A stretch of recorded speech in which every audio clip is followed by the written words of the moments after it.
नमस्कार दोस्तों, आप सभी का स्वागत है मेरे इस YouTube चैनल पे जिसका नाम है लर्न एंड फन। और आज मैं और एक पजल आपके लिए लेकर आया हूँ। दोस्तों, ये भी मेमोरी बेस्ड पजल है जो कि IBPS क्लर्क एग्जाम में पूछा गया था 2025 के एग्जाम में। तो आइए इस पजल को सॉल्व करते हैं। और मैं आपको एक चीज़ बताना चाहूँगा दोस्तों कि हम लोग अब थोड़ा थोड़ा एडवांस लेवल पर अपनी प्रिपरेशन शुरू करने वाले हैं रीजनिंग के पजल सॉल्व करने के बारे में। ओके, तो स्टार्ट करते हैं। जैसे कि मैंने कहा था कि आपको एक लाइन एक ही बारी में पढ़नी है। 8 persons PQRSTUVW were born on same date and different months of a year but not in same order as given। मतलब 8 persons जो है PQRSTUV ये बॉर्न है सेम डेट पे पर डिफरेंट मंथ्स में एक ईयर के। Okay, is not necessary but not in the same order, मतलब इस ऑर्डर में नहीं है वो bond. The months are February, March, April, May, June, July, October, November. तो हम लोग ये बना लेते हैं मंथ्स दोस्तों। Feb, March, April, May. अब एम दो बार हो गया है दोस्तों, तो मार्च यहाँ पे कर देता हूँ, मई यहाँ पर कर देता हूँ ताकि कंफ्यूजन ना रहे। जून, जुलाई, अक्टूबर, नवंबर। ओके, आप ऐसे शॉर्ट में लिख सकते हैं दोस्तों मंथ्स के नाम। अब कंडीशंस नोट डाउन करने की कोशिश करते हैं। S was born after June, मतलब एस जो है वो आफ्टर जून आएगा, जून के बाद में एस आएगा, ऐसे हम लोग नोट डाउन करेंगे। अगली कंडीशन पढ़ते हैं। 3 persons were born between S and T, मतलब एस और टी के बीच में 3 पर्सन है, लेकिन हमें पता नहीं है कि एस पहले है या फिर टी पहले है, इसके लिए हम लोगों ने ऐसा ऑब्लिक कर दिया। Q was born just before T, Q was born just before T but not in March। मतलब Q जो है वो T से जस्ट बिफोर बॉर्न हुआ है, लेकिन Q जो है वो मार्च में बॉर्न नहीं हुआ। याद रखिए दोस्तों, मैं आपको एक बात बताना चाहूंगा, जब बट का यूजेज होता है किसी सेंटेंस में तो वो सेंटेंस में जो पहला पर्सन है उसके बारे में बताता है। ठीक है, तो यहाँ पे बट नॉट इन मार्च किसके बारे में बात कर रहा है? Q के बारे में बात कर रहे हैं। तो हम लोगों ने ये नोट डाउन कर लिया कि Q was not born in March। अगली कंडीशन देखते हैं। Number of persons born before Q and after P is same, मतलब Q के पहले जितने पर्सन्स बॉर्न हुए हैं उतने ही पर्सन्स जो है P के बाद में बॉर्न हुए हैं, यही तो यहाँ पे बताया गया। Number of persons born before Q is and after P is same, मतलब दोनों सेम है, ये हो गया। अब आगे की कंडीशन पढ़ते हैं। R was born 3 persons before P।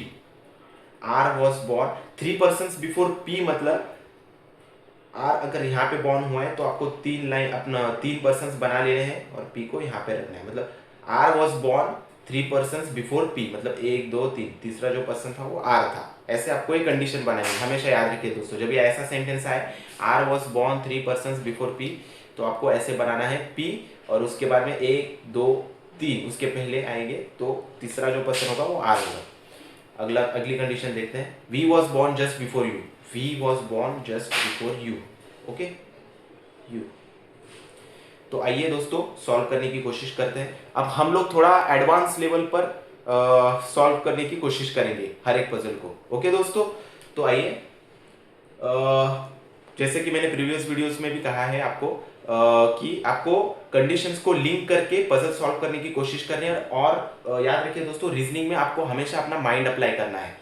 तो आइए सॉल्व करते हैं इसे। जून के बाद में एस बॉर्न हुआ है, ऐसा यहाँ पर लिखा है। जून के बाद में जुलाई, अक्टूबर और नवंबर, मतलब इन 3 मंथ्स में से कोई भी एक मंथ हो सकता है जिसमें एस बॉर्न हुआ है।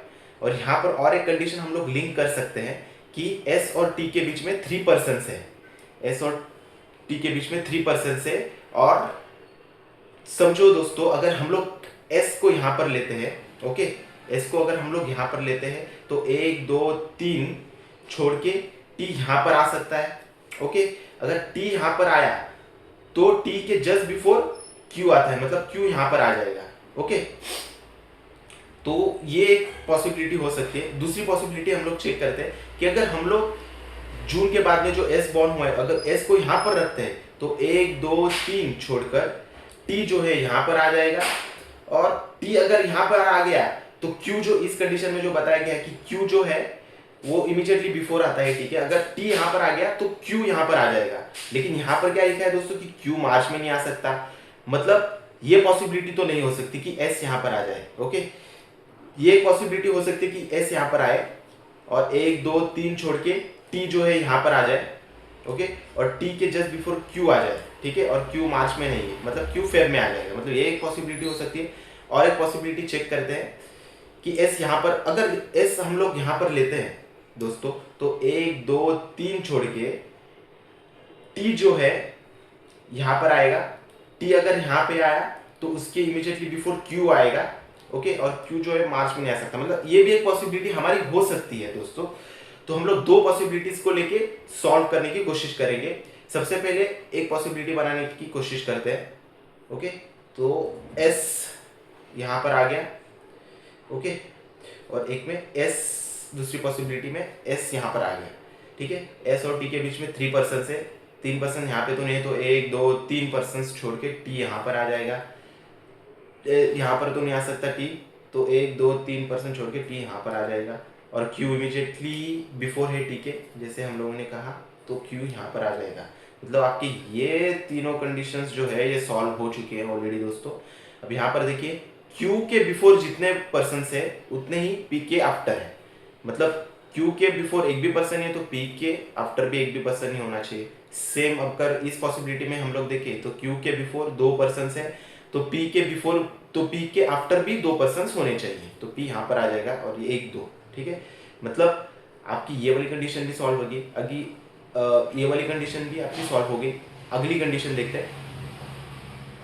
पी के 3% बिफोर आर बैठता है।